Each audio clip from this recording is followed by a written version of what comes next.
Ever since Putin put his nuclear facilities on high alert, and to be honest, at the moment Russia is the country with the greatest number of nuclear missiles in the world has been a little bit concerned with the nuclear threat that could be posed. And we all know that 2022 is the year of the great conjunction between Jupiter and Neptune, a conjunction that will take place between the dates of the 7th of April until the 12th of April. I recently discovered something that links these two events. I'm also going to be talking in this video about the chart of the Chernobyl disaster, because there are some interesting similarities that could come up in the coming months. Hey crew, I'm Lexi, your local lightworker, and I want to talk to you today in this clip about some really interesting facts that I discover and my astrologer's mind put two and two together, and I think you might find them interesting as well.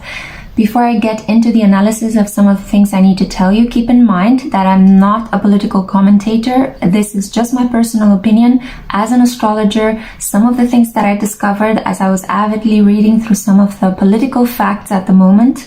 Keep in mind, I'm also learning a lot about the countries involved, the political actors involved, and I'm always trying to link this to what I know and what I have been trained in, which is astrological analysis. So I aim to give you a spiritual and astrological quirky interpretation that is different from the very serious interpretations that you see in the media at the moment, to hopefully get you to open up your mind and see the situation from a completely different light. So I've recently found out that for a number of years, the Russian government in collaboration with the Russian Navy have been working on a variety of weapons of mass destruction. Amongst these lies a nuclear device called Poseidon. Now, a lot of the media is comparing Putin at the moment with Hitler and with Nazi Germany, but they fail to actually bring into the discussion the development of nuclear technology since the Second World War, because oh boy, have there been advances. Apparently, this missile, called Poseidon, is not exactly just a nuclear missile. It is a device that can actually hold a nuclear missile and can also be powered up by nuclear energy. This means that it can actually be used underwater as a submarine. It has a drone-like system of coordination, so it can be automated. It doesn't need a human crew in order to coordinate it and launch it. It can just be remotely activated. So imagine, this is a submarine carrying a nuclear device that can obliterate a city in minutes, and it is cruising underwater for many months on end without depleting its energy. If this device is activated and detonated next to the coastline of a large city, it can actually create a radioactive tsunami that can wipe out the city. And not only that, it can also leave a really toxic trail of something called cobalt-66 on the shoreline.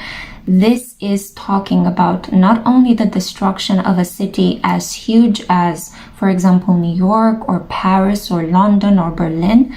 This is also talking about leaving behind a toxic environmental trail that will continue to seep and destroy that specific area for many years to come. Now, the interesting aspect is that on a spiritual level, we talked so much about how Jupiter conjunct Neptune could be about higher connection to a force, can be about prayers, it can be about spiritual evolution on a large scale. But on a pragmatic level, the conflict between Ukraine and Russia at the moment is bringing up something deeply upsetting to the fore.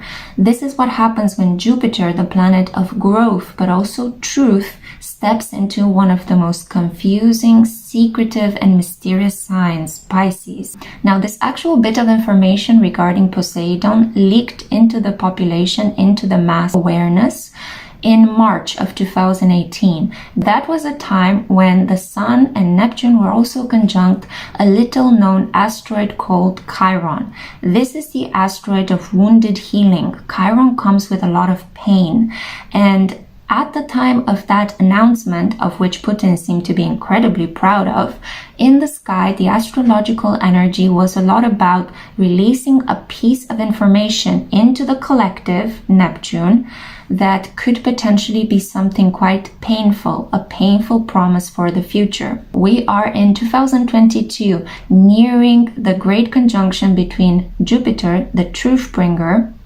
and Neptune, the dissolution of the ego, mass collective action, and also mass collective prayers and sacrifices.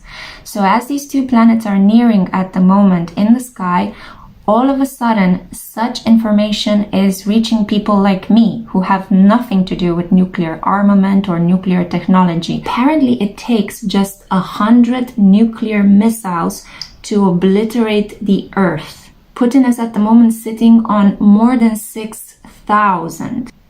I just want you guys to take a moment to consider this. So imagine the environmental impact of this conflict if Putin isn't stopped soon and quick. My loves, you need to understand that Putin is mentally ill. He needs medication and he needs to be taken away from activate nuclear missiles. I'm not exactly sure how you can activate a nuclear device, but all I know is that this man is ill and he needs to be stopped, and he needs to be stopped quickly.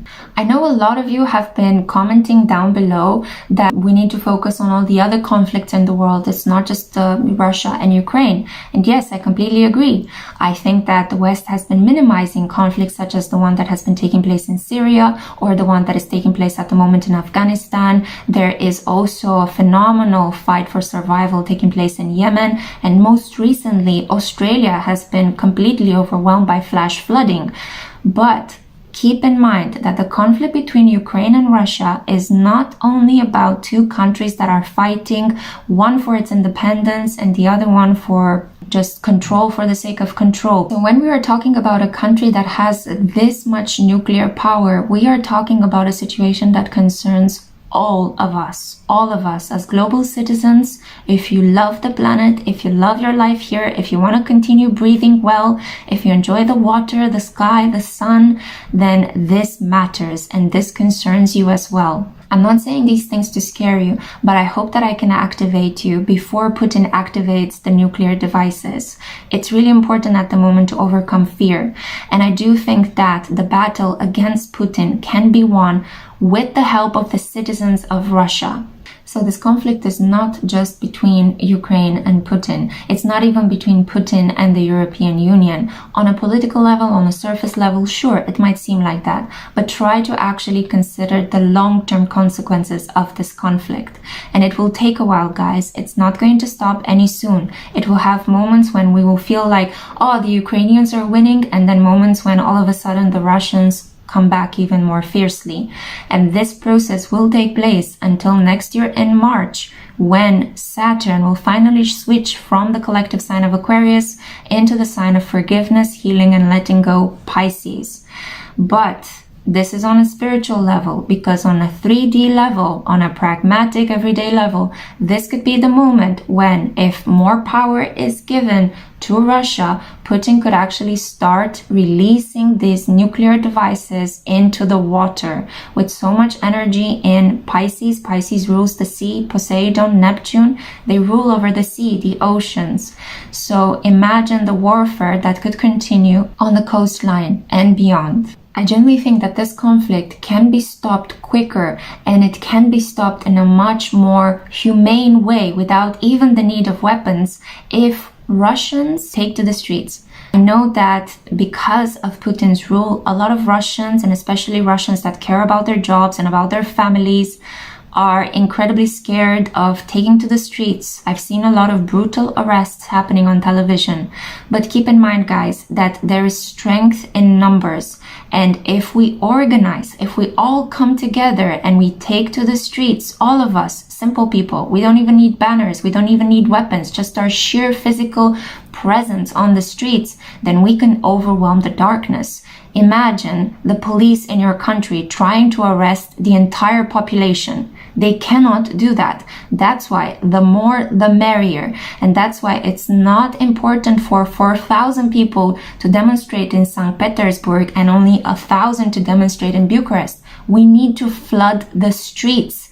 All of us, all the population of a specific country, even countries in Europe, but especially the population of Russia, needs to take to the streets. If you guys are against the world, you want to stop it quickly, flood the streets. I feel that this is the best way in which we can potentially avert a nuclear disaster, and we can come into some sort of alignment with the energies of Jupiter conjunct Pisces. This speaks about the power of common folk. It speaks about populism. It speaks about the more the merrier. We can literally flood the collective. We can flood the darkness with our light, and we don't even need to do much but show up on the streets, show Putin that he is not in agreement with the desires of the populations he is trying to dominate, but neither the population he is assumedly fighting for. These energies are already starting to gear up, and it's happening in a number of days. On the 5th of March, as the new moon in Pisces energy is growing,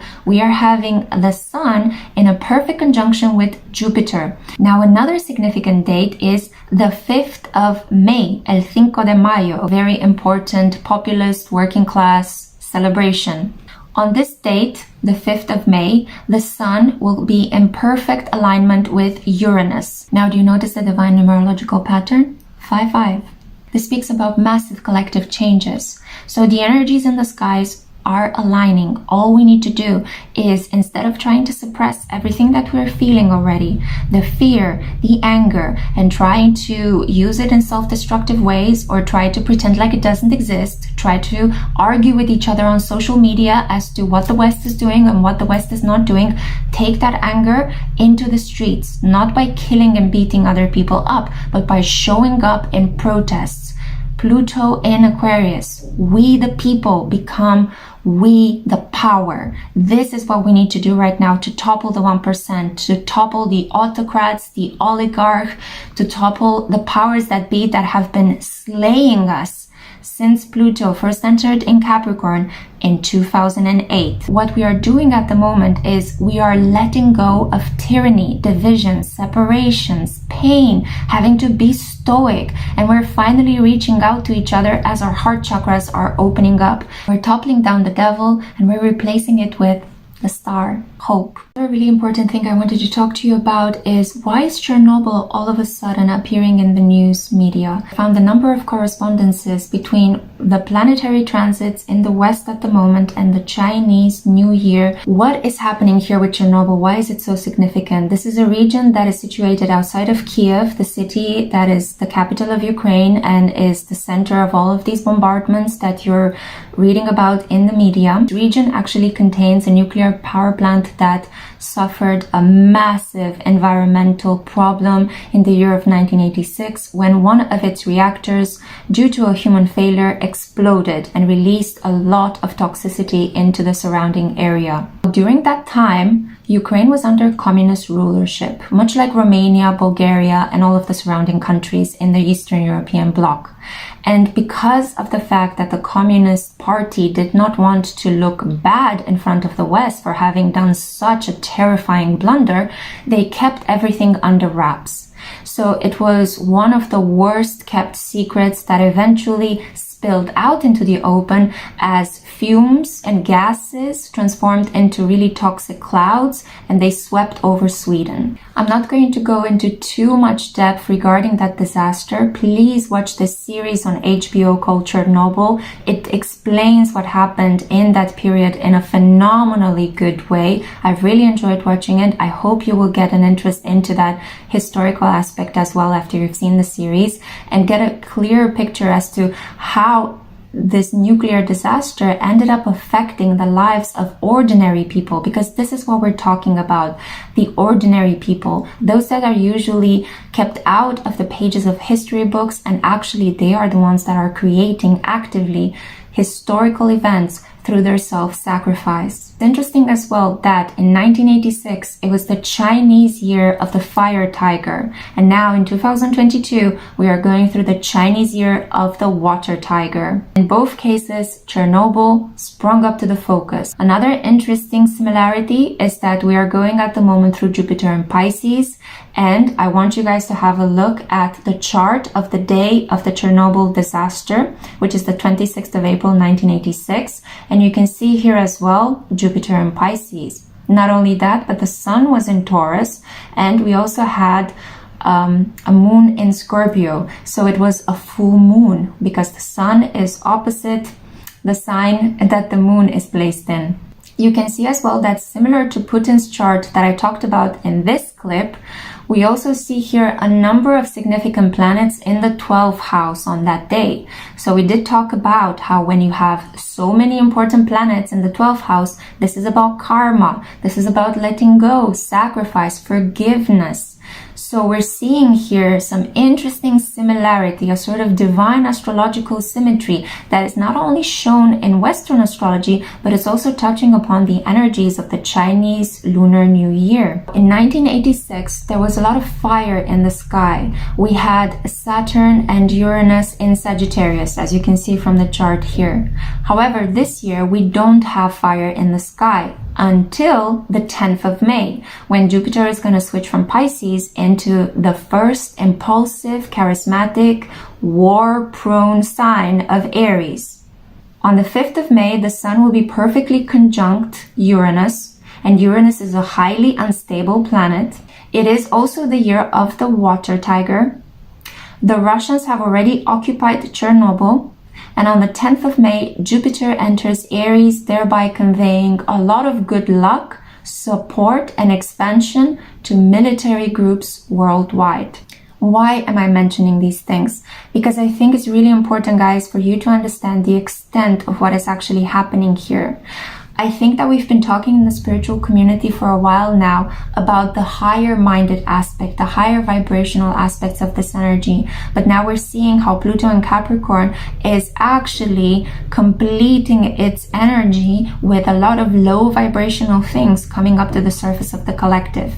In this case, we need to take a stand, firmly stand in our light, but also declare that we will not be overwhelmed by darkness, that we will do whatever we can through the way in which we communicate, through the way in which we come together, through the way in which we disseminate information and how we use it to take quick solutions to the problem at hand, not just to debate them and to leave it like that.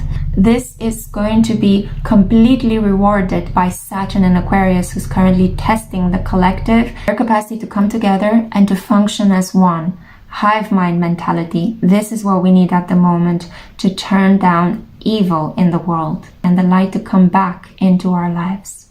This is my 2 cents that I had for you guys today. Keep in mind, it's just my personal opinion and it is based on astrological energy. You're allowed to have your own personal opinion. Thank you. I love you guys so much. Take great care of yourself.